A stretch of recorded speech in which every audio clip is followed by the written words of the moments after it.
¿Sabes cuál es la diferencia entre quien solo dice creer en Dios y quien verdaderamente vive para agradarlo? Hoy descubrirás las 7 cosas que transformarán tu vida espiritual por completo. Hay algo profundamente conmovedor en el corazón de quien desea agradar a Dios. No es simplemente una búsqueda superficial de aprobación, sino un anhelo genuino que nace del amor y la gratitud por todo lo que Él ha hecho por nosotros. Charles Spurgeon, aquel predicador cuyas palabras aún resuenan con poder en nuestros días, solía decir que el verdadero cristiano no busca agradar a Dios por temor al castigo, sino por amor a su Creador. En un mundo donde la fe se ha vuelto para muchos un simple ritual dominical, es momento de preguntarnos con honestidad, ¿estamos realmente viviendo de una manera que honre a Dios? ¿O hemos caído en la trampa de una religiosidad vacía que solo alimenta nuestra conciencia pero no transforma nuestro carácter? La palabra de Dios nos dice en Hebreos capítulo 11, versículo 6, pero sin fe es imposible agradar a Dios, porque es necesario que el que se acerca a Dios crea que le hay y que es galardonador de los que le buscan. Esta verdad fundamental nos revela que agradar a Dios comienza con creer, pero no termina ahí. Spurgeon nos recordaba constantemente que la fe sin obras es muerta, no porque las obras nos salven, sino porque una fe verdadera inevitablemente produce frutos visibles en nuestra vida diaria. Es como un árbol plantado junto a corrientes de aguas que da su fruto en su tiempo. La verdadera fe transforma, moldea, renueva y nos impulsa a vivir de manera diferente. La primera cosa que un creyente debe empezar a hacer si quiere agradar a Dios es buscar su presencia con intensidad. No me refiero a una búsqueda casual, como quien sintoniza la radio mientras conduce. Hablo de una búsqueda deliberada, intencional, como la del ciervo que brama por las corrientes de las aguas. El salmista lo expresó hermosamente en el Salmo 42, versículo 1. Como el ciervo brama por las corrientes de las aguas, así clama por ti, oh Dios, el alma mía. ¿Cuándo fue la última vez que tu alma realmente clamó por Dios? No por lo que Él puede darte, sino simplemente por quién Él es. Hay una diferencia abismal entre acercarnos a Dios como quien presenta una lista de deseos y acercarnos a Él como quien anhela su compañía, su voz, su dirección. Dios no es un dispensador celestial de bendiciones, es nuestro Padre amoroso que desea comunión genuina con sus hijos. La búsqueda de su presencia se manifiesta en la oración constante.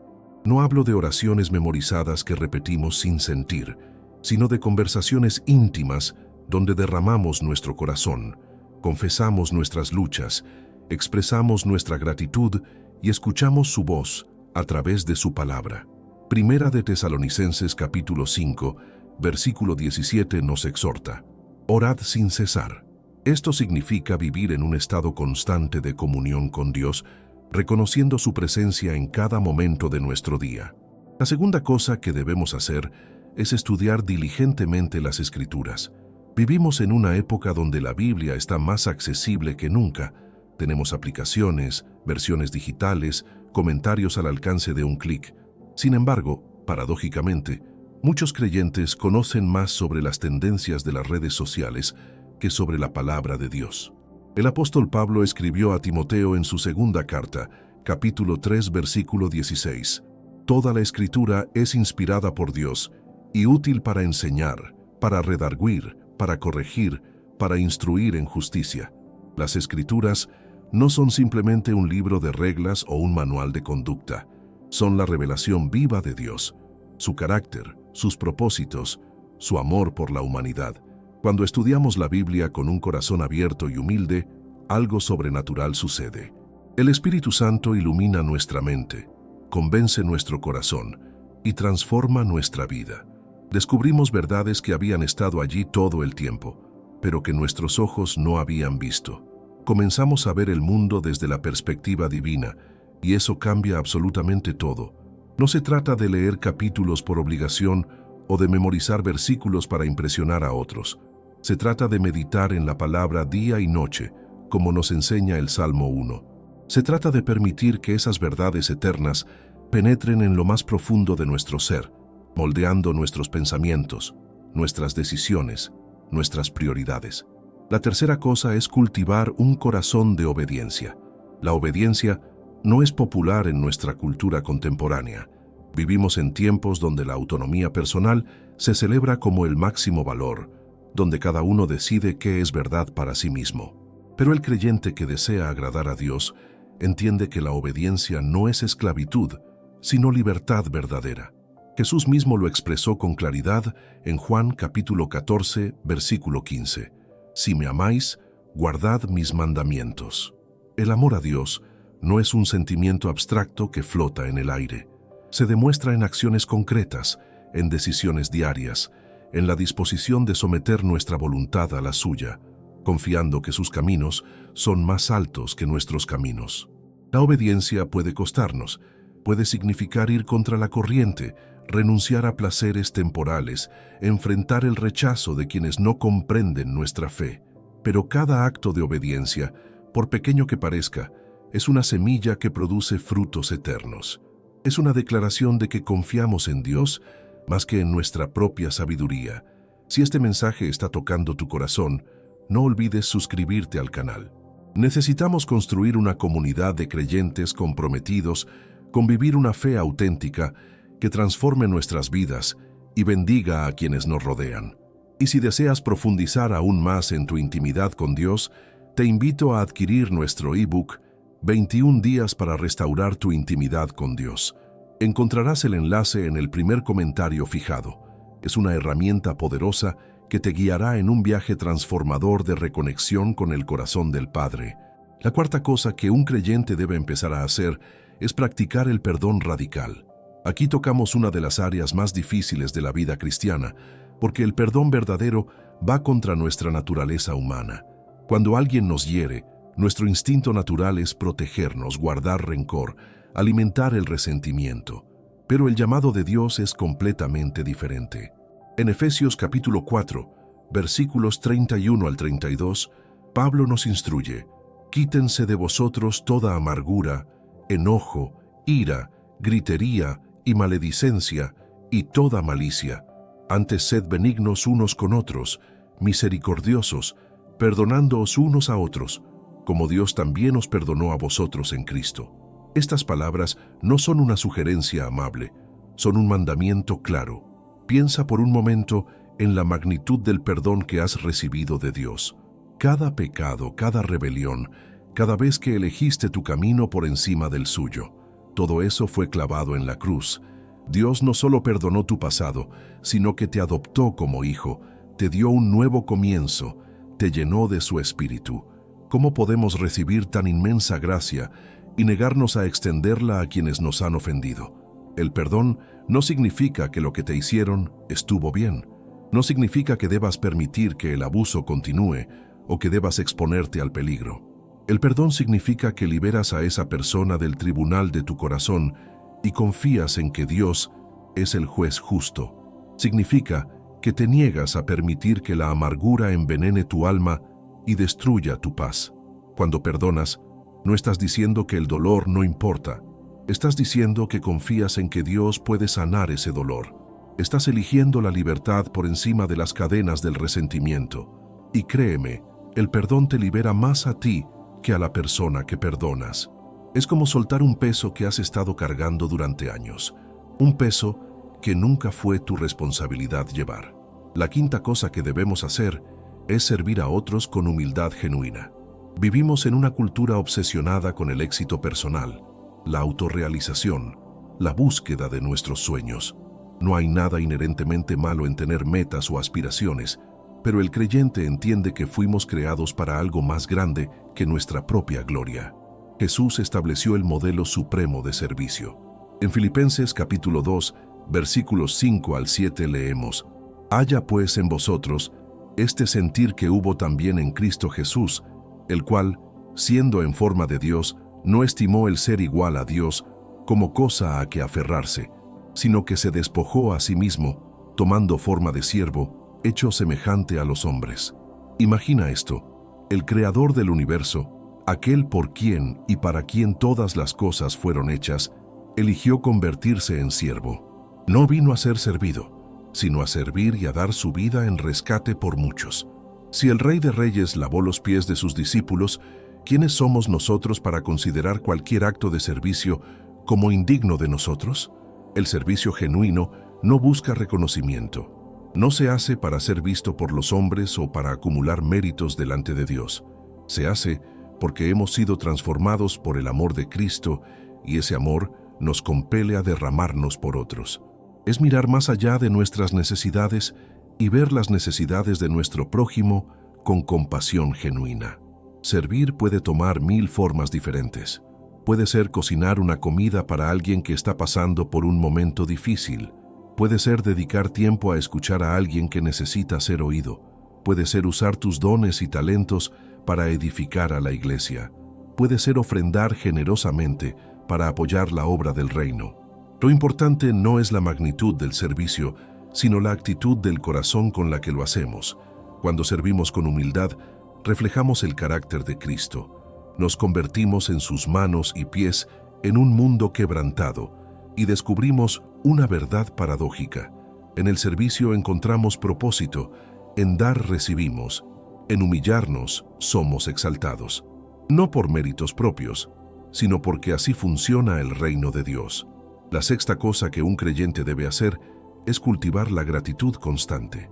La gratitud no es simplemente decir gracias cuando algo bueno nos sucede, es una postura del corazón, una forma de ver la vida, un reconocimiento de que cada aliento es un regalo inmerecido de un Dios amoroso.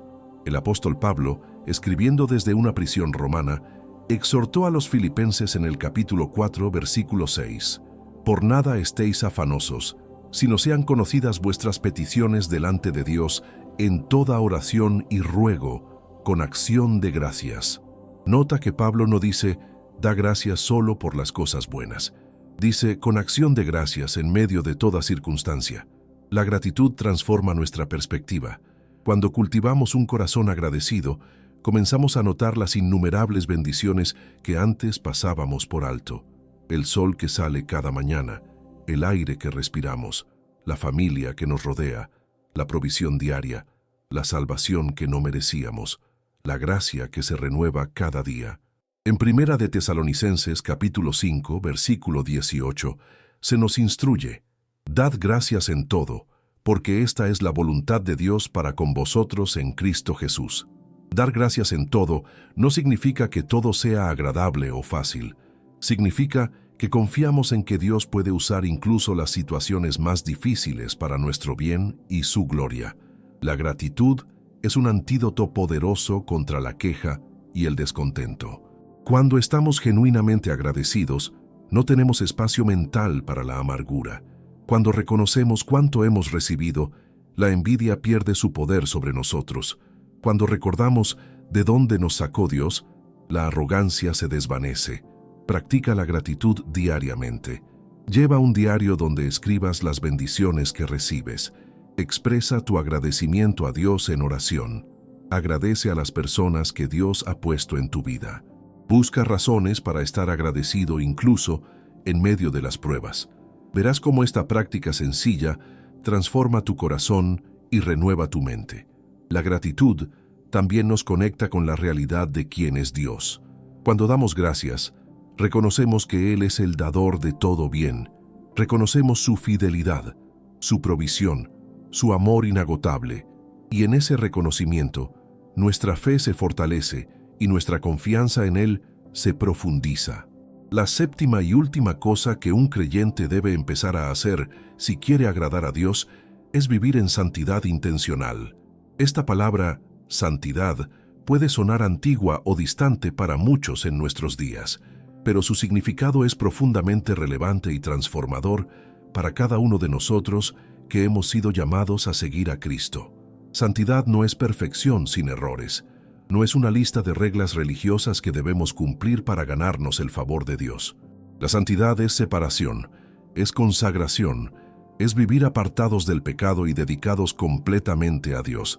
Es un proceso continuo de transformación donde, día a día, nos parecemos más a Cristo y menos al mundo que nos rodea. En Primera de Pedro, capítulo 1, versículos 15 y 16, se nos dice: sino como aquel que os llamó es santo, sed también vosotros santos en toda vuestra manera de vivir, porque escrito está, sed santos, porque yo soy santo. Este llamado a la santidad no es opcional para el creyente. Es parte integral de nuestra identidad como hijos de Dios. Vivir en santidad intencional significa tomar decisiones conscientes cada día. Significa que cuando nos levantamos por la mañana, elegimos llenar nuestra mente con la palabra de Dios, en lugar de sumergirnos inmediatamente en las redes sociales. Significa que cuando enfrentamos tentación, huimos de ella en lugar de coquetear con el pecado pensando que podemos controlarlo. La santidad se manifiesta en las pequeñas decisiones que nadie más ve, en lo que eliges ver cuando estás solo, en las palabras que dices cuando nadie importante está escuchando, en la integridad que mantienes incluso cuando podrías salirte con la tuya sin consecuencias aparentes. Dios ve todo, y vivir para agradarle significa vivir con integridad absoluta en público y en privado. Romanos capítulo 12, versículos 1 y 2 nos exhorta: Así que, hermanos, os ruego por las misericordias de Dios, que presentéis vuestros cuerpos en sacrificio vivo, santo, agradable a Dios, que es vuestro culto racional. No os conforméis a este siglo, sino transformaos por medio de la renovación de vuestro entendimiento, para que comprobéis cuál sea la buena voluntad de Dios, agradable y perfecta. No conformarse a este siglo significa nadar contra la corriente. Significa que no adoptamos automáticamente los valores, las prioridades y los comportamientos de la cultura que nos rodea. Evaluamos todo a través del filtro de la palabra de Dios. Y cuando hay conflicto entre lo que el mundo dice y lo que Dios dice, elegimos a Dios sin vacilar. Esta transformación no sucede de la noche a la mañana. Es un proceso que requiere cooperación activa con el Espíritu Santo. Requiere que identifiquemos las áreas de nuestra vida que aún no están rendidas a Dios. Requiere que confesemos nuestros pecados, que renunciemos a ídolos ocultos, que cortemos con patrones destructivos que hemos tolerado durante demasiado tiempo. La santidad también implica cuidar lo que permitimos entrar en nuestra vida. Filipenses capítulo 4, versículo 8, nos da una guía clara. Por lo demás, hermanos, todo lo que es verdadero, todo lo honesto, todo lo justo, todo lo puro, todo lo amable, todo lo que es de buen nombre. Si hay virtud alguna, si algo digno de alabanza, en esto pensad. Examina tu vida con honestidad. ¿Qué estás permitiendo que entre en tu mente a través de lo que ves, escuchas y lees? ¿Están esas cosas alineadas con este versículo? Si algo en tu vida está apagando la voz del Espíritu Santo o enfriando tu pasión por Dios, es momento de eliminarlo, sin importar cuán inofensivo parezca. La santidad no es aislamiento del mundo. Jesús oró al Padre diciendo que no nos quitara del mundo, sino que nos guardara del mal. Estamos llamados a ser luz en medio de la oscuridad, sal que preserve y dé sabor. Pero no podemos ser luz si hemos adoptado la misma oscuridad que se supone debemos iluminar. Esto nos lleva a un punto crucial. La santidad no es algo que logramos por nuestra propia fuerza. Es el resultado de la obra del Espíritu Santo en nosotros. Segunda de Corintios capítulo 3 versículo 18 declara: Por tanto, nosotros todos, mirando a cara descubierta como en un espejo la gloria del Señor, somos transformados de gloria en la misma imagen, como por el Espíritu del Señor. Nuestra parte es rendirnos completamente a Dios, exponernos constantemente a su palabra, permanecer en comunión íntima con Él. La parte de Dios es transformarnos, y Él es fiel para completar la buena obra que comenzó en nosotros. No te desanimes si el progreso parece lento. Dios está más interesado en la dirección de tu vida que en la velocidad del cambio. Cada una de estas 7 cosas que hemos explorado juntos no son cargas pesadas que Dios coloca sobre nuestros hombros. Son invitaciones a experimentar una vida abundante, una relación profunda con nuestro Creador y un propósito que trasciende esta existencia temporal. Son el camino hacia una vida que verdaderamente agrada a Dios y que paradójicamente nos llena de una satisfacción que el mundo nunca podrá ofrecer. Buscar su presencia con intensidad nos conecta con la fuente de toda vida y gozo. Estudiar diligentemente las Escrituras nos llena de sabiduría divina que guía nuestros pasos. Cultivar un corazón de obediencia nos libera de las consecuencias destructivas del pecado. Practicar el perdón radical nos sana de las heridas del pasado y nos permite vivir en paz. Servir a otros con humildad genuina nos da propósito y nos hace parte de algo más grande que nosotros mismos.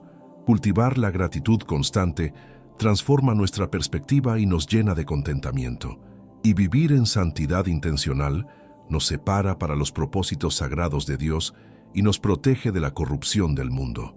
Estas no son simplemente buenas ideas o sugerencias espirituales. Son principios fundamentales extraídos de la palabra de Dios, probados a través de los siglos por innumerables creyentes que descubrieron que el camino de Dios, aunque a veces desafiante, siempre conduce a la vida verdadera. Son las marcas distintivas de una fe auténtica que transforma no solo nuestra eternidad, sino también nuestro presente. La pregunta ahora no es si estas cosas son importantes. La palabra de Dios ha dejado eso absolutamente claro. La pregunta es, ¿estás dispuesto a comenzar? ¿Estás listo para dejar atrás una fe mediocre y abrazar el llamado radical de seguir a Cristo con todo tu corazón, toda tu alma, toda tu mente y todas tus fuerzas? Quizás en este momento te estés preguntando, ¿cómo puedo implementar estas 7 cosas en mi vida sin sentirme abrumado? Es una pregunta válida y completamente comprensible. La vida cristiana no se trata de perfección instantánea, sino de progreso constante. No se trata de correr una carrera de 100 metros, sino de caminar fielmente un maratón que dura toda la vida. Lo primero que debes entender es que Dios no espera que lo hagas todo a la vez. Él conoce tu capacidad, tus limitaciones, tus luchas. Él es el alfarero paciente que moldea el barro con cuidado, no el capataz implacable que exige resultados inmediatos. Su gracia es suficiente para cada día, y su misericordia se renueva cada mañana, como nos recuerda Lamentaciones capítulo 3, versículos 22 y 23. Comienza donde estás. No esperes a sentirte completamente preparado o espiritualmente maduro. La madurez viene con la práctica, no antes de ella. Elige una de estas 7 cosas y comienza a implementarla intencionalmente en tu vida diaria. Tal vez sea dedicar 15 minutos cada mañana a buscar la presencia de Dios en oración. Tal vez sea leer un capítulo de la Biblia cada noche antes de dormir. Quizás sea identificar a una persona a quien necesitas perdonar y dar ese primer paso difícil de soltar el resentimiento. Tal vez sea buscar una oportunidad concreta de servir en tu iglesia o en tu comunidad. O podría ser simplemente comenzar un diario de gratitud donde escribas 3 cosas por las que estás agradecido cada día. Lo importante no es la magnitud del paso, sino la dirección en la que caminas. Recuerda las palabras de Proverbios capítulo 4, versículo 18. Mas la senda de los justos es como la luz de la aurora, que va en aumento hasta que el día es perfecto. Tu caminar con Dios es progresivo. Cada día de obediencia te acerca más a Él. Cada decisión de buscar su rostro fortalece tu relación. Cada acto de servicio moldea tu carácter. Cada práctica de gratitud transforma tu corazón. No te compares con otros creyentes que parecen estar más avanzados en su fe. Cada persona tiene su propio ritmo de crecimiento, su propia historia con Dios, sus propias batallas que pelear. Tu responsabilidad no es igualar el progreso de otros, sino ser fiel al llamado específico que Dios ha colocado sobre tu vida. Él escribe una historia única con cada uno de sus hijos. También es crucial que entiendas que habrá días difíciles. Habrá momentos en que fallarás, en que caerás, en que te sentirás desanimado por tu falta de progreso. En esos momentos, recuerda que tu identidad no se basa en tu desempeño, sino en lo que Cristo hizo por ti en la cruz. No estás tratando de ganarte el amor de Dios, ya lo tienes completamente. Primera de Juan capítulo 1, versículo 9, nos asegura: si confesamos nuestros pecados, Él es fiel y justo para perdonar nuestros pecados y limpiarnos de toda maldad. Cuando tropiezas, no te quedes revolcándote en la culpa y la vergüenza. Confiesa tu pecado, recibe el perdón de Dios, aprende de la experiencia y continúa adelante. El enemigo quiere que la culpa te paralice. Dios quiere que su gracia te restaure. Busca también una comunidad de creyentes que te apoyen en este caminar. No fuimos diseñados para vivir la fe cristiana en aislamiento. Necesitamos el estímulo, la corrección, el ejemplo y la rendición de cuentas que viene de estar en una comunidad de fe genuina. Hebreos capítulo 10, versículos 24 y 25, nos exhorta a considerarnos unos a otros para estimularnos al amor y a las buenas obras. Comparte tus luchas con hermanos de confianza. Pide oración cuando enfrentes tentación. Celebra tus victorias con quienes entienden su significado espiritual. Sé vulnerable acerca de tus debilidades, porque en nuestra debilidad es donde el poder de Dios se perfecciona. La autenticidad en la comunidad cristiana es un regalo precioso que fortalece a todos. Permite que tu motivación sea el amor, no el temor. No busques agradar a Dios porque temes su castigo si no lo haces. Búscalo porque has experimentado su amor inagotable y deseas corresponder a ese amor con tu vida. El apóstol Juan escribió en su primera carta, capítulo 4, versículo 19, «Nosotros le amamos a Él, porque Él nos amó primero». Nuestro amor es siempre una respuesta a su amor iniciador. Cuando el amor es tu motivación, la obediencia deja de ser una carga y se convierte en un deleite. Servir no es una obligación religiosa, sino un privilegio gozoso. La santidad no es una prisión de reglas, sino la libertad de vivir según el diseño original de Dios para tu vida. La gratitud fluye naturalmente cuando reconoces cuánto has recibido de aquel que te amó primero. También es importante que mantengas tus ojos fijos en Jesús, el autor y consumador de tu fe. No te enfoques tanto en tu progreso o en tu falta de Él, que pierdas de vista a aquel que te está transformando. Hebreos capítulo 12, versículos 1 y 2, nos instruye: «Despojémonos de todo peso y del pecado que nos asedia, y corramos con paciencia la carrera que tenemos por delante, puestos los ojos en Jesús». Jesús es tu modelo perfecto de cómo vivir una vida que agrada a Dios. Él buscaba constantemente la comunión con el Padre, retirándose a lugares solitarios para orar. Conocía las Escrituras profundamente y las citaba con autoridad.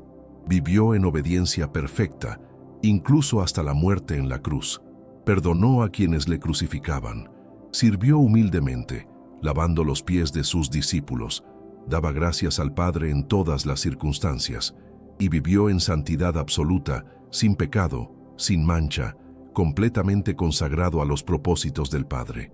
Cuando te sientas perdido o confundido acerca de cómo vivir, mira a Jesús, estudia sus enseñanzas, observa sus acciones, medita en su carácter. Él es el camino, la verdad y la vida. No olvides el poder del Espíritu Santo que mora en ti. Tú no estás solo en este viaje. El mismo Espíritu que resucitó a Cristo de los muertos vive en ti, dándote poder para vivir una vida que agrada a Dios. Gálatas capítulo 5, versículo 16 dice: «Andad en el Espíritu, y no satisfagáis los deseos de la carne». Caminar en el Espíritu es rendirte a su guía, escuchar su voz, obedecer sus impulsos. El Espíritu Santo te convencerá de pecado cuando te desvíes, te consolará cuando estés desanimado, te guiará a toda verdad cuando estés confundido, te dará poder cuando te sientas débil, te recordará las promesas de Dios cuando dudes. Él es tu consolador, tu maestro, tu guía. Aprende a ser sensible a su voz y a responder a su dirección. Establece ritmos espirituales en tu vida. La consistencia es más poderosa que la intensidad esporádica. Es mejor orar 15 minutos cada día que 2 horas una vez al mes. Es más efectivo leer un capítulo de la Biblia diariamente que intentar leer todo el libro de Isaías en una tarde. Los pequeños pasos consistentes construyen una vida espiritual sólida. Ahora, hablemos de algo que a menudo pasamos por alto, pero que es absolutamente crucial: el costo de vivir una vida que agrada a Dios. Sería deshonesto presentar estas 7 cosas como un camino fácil y sin sacrificios. Jesús mismo fue claro cuando dijo en Lucas capítulo 9, versículo 23, «Si alguno quiere venir en pos de mí, niéguese a sí mismo, tome su cruz cada día y sígame». Negar a ti mismo no significa anular tu personalidad o reprimir tus emociones saludables. Significa poner los deseos de Dios por encima de tus propios deseos cuando entran en conflicto. Significa estar dispuesto a renunciar a lo que quieres por lo que Dios quiere. Y esto puede ser costoso. Puede significar relaciones que se enfríen cuando te niegas a participar en actividades que contradicen tu fe. Puede significar oportunidades profesionales que rechaces porque comprometerían tus principios. Puede significar placeres temporales a los que renuncies porque sabes que dañarían tu caminar con Dios. Puede significar críticas de quienes no entienden por qué has cambiado, por qué ya no vives como antes. El mundo no aplaudirá tu decisión de vivir para agradar a Dios. A menudo la ridiculizará, pero aquí está la verdad que debes grabar en tu corazón. Lo que sacrificas por Dios nunca se compara con lo que ganas en Él. Jesús prometió en Marcos capítulo 10, versículos 29 y 30, que cualquiera que haya dejado algo por causa de Él y del Evangelio, recibirá 100 veces más en esta vida, y en el siglo venidero, la vida eterna. Dios no es deudor de nadie. Cada renuncia que haces por amor a Cristo es en realidad una inversión en tu futuro eterno. Cada sacrificio temporal tiene recompensas eternas. Segunda de Corintios capítulo 4, versículo 17 nos recuerda: porque esta leve tribulación momentánea produce en nosotros un cada vez más excelente y eterno peso de gloria. Lo que parece pesado ahora será ligero comparado con la gloria venidera. También debes entender que vivir para agradar a Dios te pondrá en conflicto directo con el enemigo de tu alma. Satanás no se molesta con cristianos tibios que llevan el nombre de Cristo, pero viven como el mundo. Pero cuando decides seriamente buscar la santidad, cuando empiezas a crecer en tu relación con Dios, cuando comienzas a impactar a otros para el reino, te conviertes en una amenaza para el reino de las tinieblas. Primera de Pedro, capítulo 5, versículo 8 nos advierte: sed sobrios y velad, porque vuestro adversario el diablo, como león rugiente, anda alrededor buscando a quien devorar. Pero no temas. El mismo pasaje continúa diciéndonos que resistamos firmes en la fe, sabiendo que nuestros hermanos en todo el mundo están experimentando las mismas aflicciones, y el Dios de toda gracia nos perfeccionará, afirmará, fortalecerá y establecerá. La batalla espiritual es real, pero la victoria ya está asegurada en Cristo. Tienes a tu disposición toda la armadura de Dios descrita en Efesios capítulo 6. El cinturón de la verdad, la coraza de justicia, el calzado del apresto del Evangelio, el escudo de la fe, el yelmo de la salvación y la espada del Espíritu, que es la palabra de Dios. No eres víctima indefensa, eres un soldado equipado. Habrá días en que sentirás que no estás progresando, que tus esfuerzos son inútiles, que el cambio que buscas está demasiado lejos. En esos días, recuerda la fidelidad de Dios. El que comenzó en ti la buena obra, la perfeccionará hasta el día de Jesucristo, como promete Filipenses capítulo 1, versículo 6.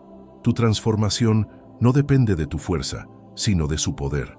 Considera también el impacto eterno de tu decisión de vivir para agradar a Dios. No estás solo en esta tierra temporalmente por casualidad. Dios te ha colocado estratégicamente donde estás, con las personas que conoces, en las circunstancias que enfrentas, para que seas su testigo. Tu vida transformada es el Evangelio en acción. Tus decisiones diarias predican sermones que las palabras solas no pueden comunicar. Cuando tus compañeros de trabajo te ven mantener tu integridad bajo presión, están viendo a Cristo en ti. Cuando tus vecinos observan tu paz en medio de la crisis, están viendo la diferencia que Dios hace.